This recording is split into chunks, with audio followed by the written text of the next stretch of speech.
I added zoning, and the guy had installed a furnace. It was a thermal zone, which is a Ream, but from United Refrigeration. It's their brand. Oh yeah.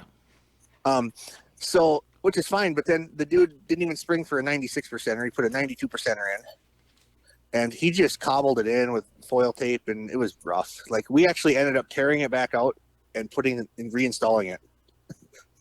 Yeah. The next day, they didn't plan on doing that. I'm like, this furnace is unsafe, and it was too. So we ended up having to tear it out and reinstall it.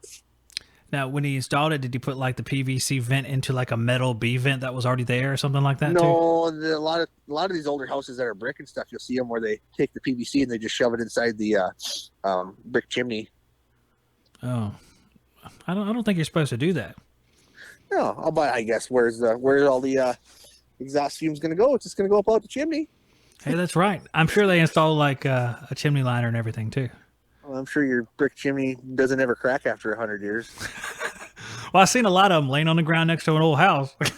No, this was in the center of the house, like completely surrounded by house. No, I don't think that's not good either.